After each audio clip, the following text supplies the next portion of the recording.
Misalnya bid'ahnya imam yang mengatakan ghairil maghdubi 'alaihim waladdallin. Rabbi firli wa li walidayya warhamhuma kama rabbayani shaghira. Ada enggak tuntunannya dari Nabi? Enggak ada. Itu bid'ah. Apakah benar membaca Rabbil firli setelah kita selesai membaca suratul Fatihah ketika sholat itu merupakan amalan bid'ah? Atau justru orang yang menuduh hal tersebut sebagai amalan bid'ah itu yang sedang bermasalah? Mari kita cek di dalam kitab Al-Mu'jamul Kabir, ini karya Imam At-Tabarani, tepat di juz ke-22 halaman 42. Haddatsana Al-Qasim ibnu Abbad Al-Khattabi, haddatsana Ahmad ibnu Abdul Jabbar Al-Untaridi, haddatsani Abi an Abi Bakrin An-Nahsyali an Abi Ishaq an Abi Abdillah Al-Yahsibi an Wa'il ibni Hujrin annahu sami'a Rasulullah sallallahu alaihi wasallam hina qala ghairil maghdubi 'alaihim waladdallin. Ini suratul Fatihah. Beliau qala rabbil firli amin. Dalam hadis ini sangat jelas ketika Nabi kita Muhammad sallallahu alaihi wasallam selesai membaca suratul Fatihah waladdallin, Nabi bersabda rabbil firli amin. Ya Allah ampunilah saya, amin. Ini dalam kitab Al-Mu'jamul Kabir.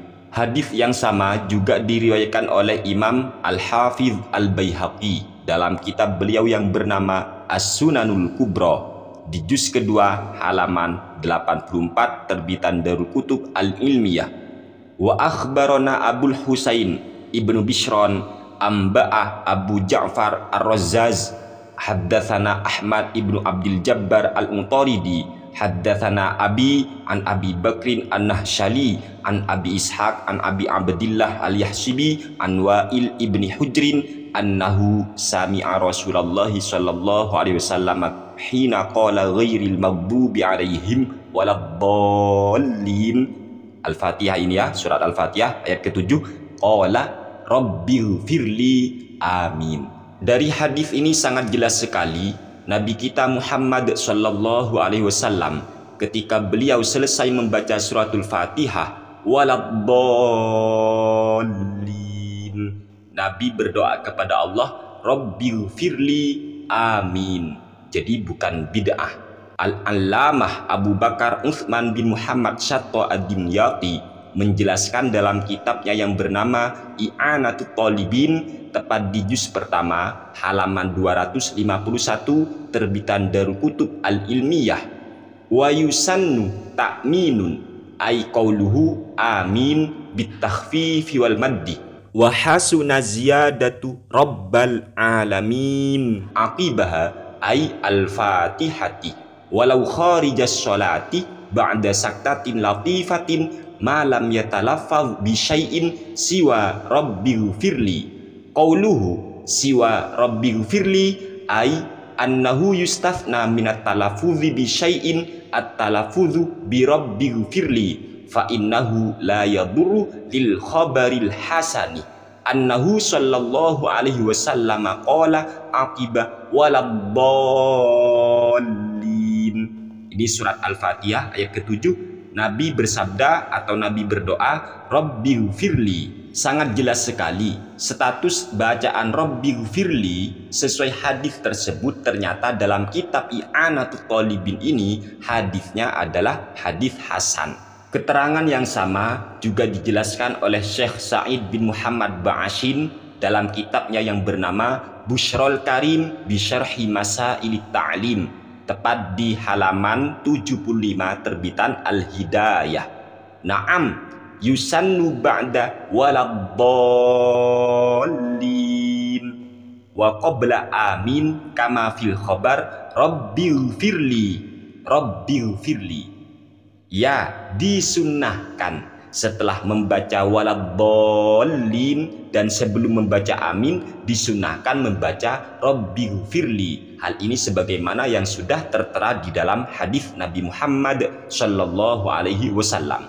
Bahkan qala as-sayyidu Umar al-Basri fa in zada wali walidayya wali jami'il muslimina lam yadurra intaha. Bahkan andaikan setelah waladhdallin kita membaca rabbighfirli lalu diberi tambah lagi wali walidayya wali jami'il muslimin, maka hal itu tidak masalah. Menambah-nambah doa ataupun zikir di dalam sholat itu memang tidak pernah dipersoalkan oleh para ulama. Al-Imam Asy-Syafi'i beliau menjelaskan di dalam kitabnya, yaitu kitab tepat di juz pertama halaman 124 terbitan Darubnil Jauzi. Qala Asy-Syafi'i rahimahullahu amin walau qala ma'a amin rabbal alamina wa ghaira dzalika min dzikrillahi kana hasanan la yaqta'us sholata syai'un min dzikrillahi. Imam Asy-Syafi'i rahimahullah beliau berkata, andaikan seseorang itu ketika membaca amin disertai tambahan Rabbal Alamin atau menambah dengan bacaan-bacaan zikir yang lain, kana hasanan, maka hal tersebut baik. Dan memang zikir kepada Allah dalam sholat itu tidak membatalkan sholat. Ini menurut Imam Asy-Syafi'i, dan Imam Asy-Syafi'i itu jelas merupakan ulama salaf. Apabila ada orang yang ngaku sebagai salafi, pengikut ulama salaf, kok bertentangan pendapatnya dengan ulama salaf, maka pengakuan dirinya sebagai pengikut ulama salaf masih sangat perlu dipertanyakan. Sebab ulama salaf sama sekali tidak pernah mempersoalkan bacaan Rabbighfirli, dan memang menambah doa ataupun zikir di dalam sholat itu bukan perkara bid'ah. Dan di sini kami juga akan membacakan kitab yang dikarang oleh ulama sanjungan kaum Wahabi. Tiada lain tiada bukan, dia adalah Syekh bin Baz. Syekh bin Baz, dia berkata dalam kitabnya, kata Syekh bin Baz, wa idza qala ziyadatan fala ba'sa ka ayyaqula Allahumma ghfirli wali walidayya Allahumma adkhilniyal jannata wa anjini minan nari Allahumma aslih qalbi wa amali. Ini Syekh bin Baz, ulama sanjungan kaum Wahabi. Dia memperbolehkan bagi umat Islam ketika sholat, di saat duduk di antara dua sujud itu kan ada bacaan doanya, Rabbighfirli warhamni wajburni. Kata Syekh bin Baz, doa dari Nabi itu boleh diberi tambahan. Contohnya diberi tambahan Allahumma ghfirli wali walidayya, ya Allah ampunilah saya dan ampunilah orang tua saya. Allahumma adkhilniyal jannata, ya Allah masukkanlah saya ke surga, wa anjini minan nari, dan selamatkan saya dari neraka. Allahumma aslih qalbi wa amali, ya Allah perbaikilah hatiku dan perbaikilah amalku. Ini diperbolehkan oleh Syekh bin Baz menambah-nambah doa di dalam sholat. Sehingga aneh apabila ada orang yang katanya ikut hadis kok menentang hadis, katanya mengikut ulama salaf kok menentang pendapat ulama salaf. Ulama salaf tidak senang membid'ah-bid'ahkan, ini enggak, dikit-dikit bid'ah, dikit-dikit bid'ah. Ternyata otaknya yang sedang bermasalah. Oleh sebab itu saran dari kami, ayo perbanyak literasi, perbanyak referensi, perbanyak bahan bacaan, sehingga kita tidak gampang menyalah-nyalahkan amalan orang.